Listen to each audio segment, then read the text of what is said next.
महापौर ने कहा है कि जो आपने बजट रखा वो उनमें आपने कोई सुझाव नहीं दिए, ना ही कोई आंकड़े रखे, और केवल आप जो है भाजपा की जो 15 साल की नाकामी है उसको उसी को गिना रहे थे और उसमें कुछ नहीं किया आपने। और दूसरा उन्होंने ये भी बात कही है कि जो भाजपा की 15 साल की नाकामी है उसको ठीक करने में भी 2-3 साल का समय लगेगा। और उन्होंने ये भी कहा कि पूरे जो बजट है वो आलोचनाओं वाला बजट है, कोई भी सुझाव राजनीतिक ये बजट इतने था, एक्सपीरियंस राजनीतिक भाषण था। जो महापौर महोदय ने कहा कि ये राजनीतिक भाषण है, जो राजनीति वाले लोग तो राजनीति की भाषा में ही बात करेंगे। अगर उनको बजट के जो मेरे सजेशंस नहीं समझ आए तो उसमें मेरा कोई कसूर नहीं है। हमने बिल्कुल सीधे और स्पष्ट तौर पे ये कहा कि आपने कहा कि कूड़े के पहाड़ हम ख़त्म करेंगे, आपने कहा हम 1 साल के अंदर ख़त्म करेंगे, और आपने ये कहा कि 1 जनवरी 2024 तक हम ख़त्म करेंगे। हमने उनको सजेशन दिया कि पिछले साल हमारा बजट का 27% हम शेयर सफाई विभाग को देते थे, आपने शेयर कम कर दिया, उसको 25% करने के बजाय उसको 35% करो। जब तक आप डिपार्टमेंट को पैसा नहीं दोगे वो नई मशीनरी कहाँ से लाएंगे, नई टेक्नोलॉजी कहाँ से लाएंगे, कूड़े का पहाड़ कैसे हटेगा, ट्रक्स कैसे आएंगे। ये सजेशन ही तो और क्या है। जब आपके पास पैसे की कमी नहीं, डबल इंजन आप सरकार चला रहे, दिल्ली सरकार के पास 70,000 करोड़ रुपए है, केवल कॉरपोरेशन की देनदारी ही दिल्ली सरकार की 4,000 करोड़ रुपए की है। अगर आप अपनी देनदारी के पैसे हमें वापस कर दें, क्योंकि आपने वादा किया सदन के अंदर, आपने वादा किया हम 850 करोड़ रुपया हम कूड़े को पहाड़ को ख़त्म करने के लिए देंगे। हमने बजट में ये कहा कि जो 850 करोड़ का वादा है उसको पूरा कीजिए, जो 4,000 करोड़ रुपये म्यूनिसिपल कॉरपोरेशन ने दिल्ली सरकार से लेना है उसको दीजिए। जब पैसा हमारे पास आ जाएगा सफाई भी होगी, कूड़े का पहाड़ भी ख़त्म होगा। दूसरी बात हमने उनको कही कि दिल्ली सरकार का जो मेन जो शिक्षा मंत्री है वो दिल्ली नगर निगम के स्कूलों में आते रहते हैं। इसके पीछे कारण क्या है? इसके पीछे कारण ये है, कहीं ना कहीं दिल्ली सरकार को ऐसा लगता है कि जो हमारे पार्षद हैं उनको डीएमसी एक्ट की नहीं समझ, उन म्यूनिसिपल कॉरपोरेशन कैसे चलते उनको नहीं समझ। महापौर महोदय कहीं ना कहीं वो चूक रही है अपनी ड्यूटी करने में। हमने तो केवल इतना कहा कि जो हमारा प्रोविज़न है 1,000 रुपया देने का प्रति स्टूडेंट, जो पर स्टूडेंट हम 1,000 रुपया देते हैं उसको 2,000 रुपये दिया जाए। ये हमारा सजेशन था, क्योंकि हमारे पास गरीबी परिवारों के लोग आते हैं। और मगर आप कहते हैं कि ये राजनीति से प्रेरित ये भाषण था।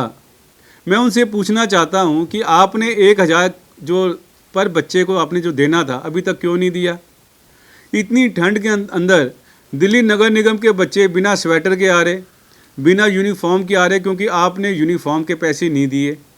हमने तो ये सजेस्ट किया कि आप 1,000 की बजाय 2,000 रुपये दीजिए। आपने हमारे बच्चों को यूनिफॉर्म नहीं दी, बच्चों को शूज़ नहीं दिए, बच्चों को जुराबें नहीं दी। अगर आपके बच्चे बिना स्वेटर के स्कूल में जाएंगे तो आपको कैसे लगेगा? दूसरी बात, आपने मिनॉरिटी से वोट लिया, आपने मिनॉरिटी की तुष्टीकरण की, अपीजमेंट की, आपने मिनॉरिटी के बच्चों का 1,000 रुपया रोक लिया। आप SC ST के बच्चों को आपने 1,000 रुपया रोक दिया। तो ये क्यों रोका गया? इसका जवाब सदन में महापौर महोदय को देना चाहिए। तीसरी जो सबसे बड़ी बात है कॉरपोरेशन के पास, वो है हॉर्टिकल्चर डिपार्टमेंट, हमारा बागवानी विभाग। मालियों की संख्या कम है, जो हम एक माली के पास 10-10 पालक है, उनकी भर्ती क्यों नहीं की जा रही? बागों की मोटरें ख़राब हैं, लाइट ख़राब है, उसके लिए स्पेशल प्रोविज़न क्यों नहीं रखा गया? आप पार्षदों को बजट क्यों नहीं दे रहे? पार्षदों को बजट कमिश्नर साहब क्यों देंगे? महापौर महोदय क्यों नहीं अनाउंस करती? मैंने सुझाव दिया सभी पार्षद को 2 करोड़ का बजट दिया जाए। दिवाली जैसे फेस्टिवल में डार्क स्पॉट ख़त्म करने के लिए अतिरिक्त बजट दिया जाए कि दिल्ली में कहीं भी अंधेरा ना रहे। और रिपेयर के लिए बिल्डिंग मटेरियल पूरा साल देना चाहिए। जो पाथवे हैं पार्क के अंदर उनके लिए टाइल्स देनी चाहिए, मेन होल के कवर्स देने चाहिए, क्योंकि ये प्राइमरी काम है म्यूनिसिपल कॉरपोरेशन का। आप तो हमारे सुझाव सुनने को तैयार नहीं, अच्छा काम करने को तैयार नहीं। और साथ ही साथ मैंने 10 बिंदु पढ़े जो केजरीवाल जी ने झूठे वादे किए दिल्ली की जनता के साथ। आपने कहा कि हम दिल्ली को साफ सुथरा बनाएंगे, आपने दिल्ली की जनता का बजट कम कर दिया, 27% से उसको 25% कर दिया। हमने कहा आप 25% का 35% क्यों नहीं करते? आप हमारा 850 करोड़ रुपया जो आपने अनाउंस किया है वो दीजिए। आपने कहा हम लेंटर सिस्टम ख़त्म कर देंगे, कॉरपोरेशन में आएंगे भ्रष्टाचार ख़त्म हो जाएंगे। आप ही के जो निगम पार्षद पकड़े गए, रंगे हाथ वो लोग पकड़े गए, उनके ऊपर FIR हुई। अब हमने जब इनसे क्वेश्चन पूछा कि आपके जो पार्षद इतने भ्रष्ट क्यों हैं, तो आपके पास कोई जवाब नहीं। तीसरा, आपने कहा जी हम पार्किंग की समस्या का समाधान करेंगे। हमने इनसे पूछा ये बताइए कि आप गरीब जनता को तंग करने के लिए छोटी छोटी गलियों के अंदर, छोटी छोटी वेलफेयर जहाँ पर छोटे छोटे मार्केट्स हैं, उसके ऊपर आपने गुंडा राज कायम कर दिया। आपने छोटी छोटी पार्किंग बना दी। आपने तो कहा था कि हम नए प्रोजेक्ट लेकर आएंगे। आप ये बताइए पार्किंग में नए प्रोजेक्ट क्यों नहीं लेकर आए? और जो तीसरी बात है, जितने आप प्रोजेक्टों की बात कर रहे हैं ये सब भारतीय जनता पार्टी के समय के प्रोजेक्ट हैं। चौथी बात, आपने लोगों को कहा कि हम सड़क के अंदर जो आवारा कुत्ते गायों की समस्या ख़त्म करेंगे। वहाँ पर हमने आपसे पूछा कि वहाँ पर महोदय आप बताइए कितने आपने नई गौशालाएँ खोली? जो गौशालाओं के जो ट्रस्टी हैं उनको आप पेमेंट नहीं दे रहे। कितने बंदरों को पकड़ा आपने? आपने जो कुत्तों की नसबंदी क्यों नहीं की? आपके पास कोई जवाब नहीं था। हमने कहा हर जोन के अंदर बंदरों के लिए और पशुओं के लिए अलग से क्लिनिक खोलने चाहिए। इसके लिए आपको बजट का प्रोविज़न करना चाहिए। जो छठा वादा आपने किया कि दिल्ली की सड़कों को हम बेहतर बनाएंगे। आज आप दिल्ली की सड़कों में घूमें, चारों तरफ गड्ढे ही गड्ढे हैं। आपने कितने किलोमीटर सड़क बनाई, कितने पैचिंग के काम किए? आपके पास कोई जवाब नहीं है। हमने कहा आपको इंजीनियरिंग डिपार्टमेंट को ज़्यादा पैसा देना चाहिए।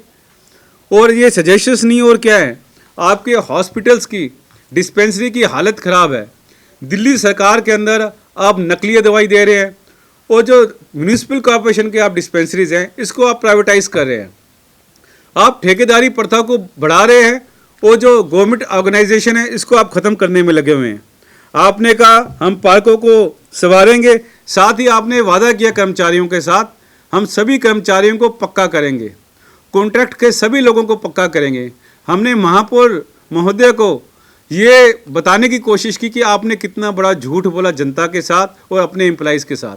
आपने कहा हमने 5000 लोगों को पक्का किया, और आपके बजट में कहीं 5000 लोगों का कहीं भी वर्णन नहीं है। उनको दिया गया एरियर के बारे में आपने झूठ बोला, और आप हर बात में कोरा झूठ बोलकर यू टर्न ले लेते हैं।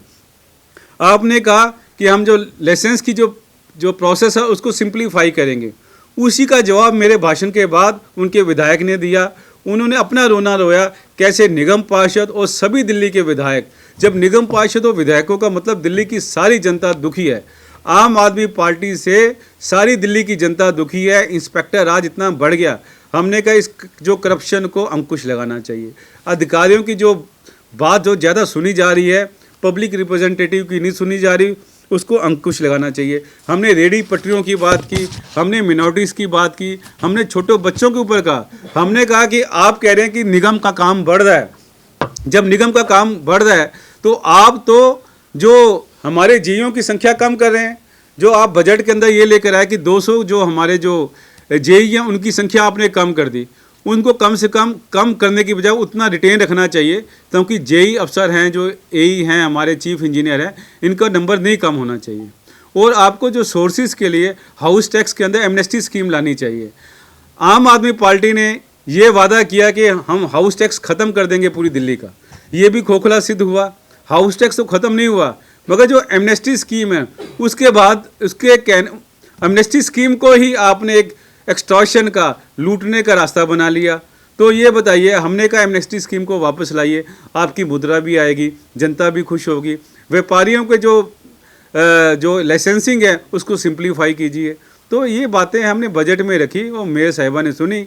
अब ये यू टर्न ले रहे हैं, उन्होंने कहा जी ये 1 साल के अंदर हम नहीं पूरा कर पाएंगे। तो जब आप किसी चीज़ को पूरा नहीं कर सकते तो जनता से आप झूठे वादे क्यों करते हैं? सर एक सवाल ये है, डिप्टी मेयर साहब ने अभी प्रेस कॉन्फ्रेंस में बात कही कि 40 पेज का बजट स्पीच था, कोई उसमें आंकड़े नहीं। एक बार भी ना राजा इकबाल साहब ने आम आदमी पार्टी को क्रिटिसाइज किया, लेकिन अपने शासनकाल में उन्होंने एक भी आदर्श काम का एग्जांपल नहीं दिया। इस पे क्या कहेंगे? देखो जो नेता सदन ने भी कहा कि आंकड़े पेश करने चाहिए थे, आंकड़े नहीं पेश। देखो, अगर आप पेज नंबर ये खोलेंगे, हमने आंकड़े भी दे रखे हैं, शायद उन्होंने पढ़ा नहीं है। इसमें साफ लिखा हुआ है पेज नंबर 6 के अंदर कि दिल्ली सरकार ने हमारा 3195 करोड़ रुपीस जो 4th DFC का था वो डेफिशिएट है जो उन्होंने हमें देना है। अगर उसको आप चौथे और 5वें वित्तीय आयोग की सिफारिशों को मान लोगे तो हमारे पास लगभग 4000 करोड़ की जो देनदारी है जो हमारी बनती है। उसके बाद हमने कहा डैम्स का आपने जो कर्टल किया, जो 27% का बजट था उसको 25% किया। हमने कहा उसको आप 35% कीजिए। हमने कहा कि जो आयुष के लिए ज़्यादा बजट का प्रोविज़न कीजिए। आंकड़े हमने सारे पेश किए, मगर बात यह है कि वो सुनना नहीं चाहते क्योंकि वो 1 साल में कुछ कर नहीं पाए। उसका मेन कारण था स्टैंडिंग कमेटी। सर है ना, आज दिल्ली के पेरेंट्स है ना डर रहे हैं MCD स्कूल में ना एडमिशन कराने के लिए, क्योंकि अभी शास्त्री नगर में घटना हो गई, स्कूल के अंदर में बच्चे को मारपीट दिया गया। इसमें सर आप लोग क्या संज्ञान लेंगे, क्योंकि जो गुंडागर्दी स्कूलों में होती है, जो एक शरीफ पेरेंट्स होते हैं वो बच्चों को नहीं भेजना चाहते, ये बहुत बड़ी चुनौती है और उस बच्चे की अंततः है ना मृत्यु हो गई। क्या कहना है सर? देखो, ऐसा है कि दिल्ली नगर निगम का बहुत बुरा हाल है। आम आदमी पार्टी जब से सरकार में आई है तो स्कूलों की हालत बद से बदतर होती जा रही है, अस्पतालों की हालत ख़राब है। मेयर साहिबा जाती है, वो खुद इतना परेशान हो जाती हैं, वो आनन फानन में कभी किसी टीचर को सस्पेंड कर देती है, कभी MS को सस्पेंड कर देती है, और सबसे ज़्यादा जो गाज गिरती है वो सफाई कर्मचारियों के ऊपर गिरती है। मैंने सदन में भी 2-3 बार इस चीज़ को हाईलाइट किया कि मैडम ऐसा काम मत कीजिए। गरीब एम्प्लॉइज़ का कोई कसूर नहीं है, जो कसूर है वो आपके एडमिनिस्ट्रेशन का है। आप एडमिनिस्ट्रेशन नहीं चला पा रही, इसमें इन कर्मचारियों का कोई भी ऐसा कसूर नहीं है। Thank you sir.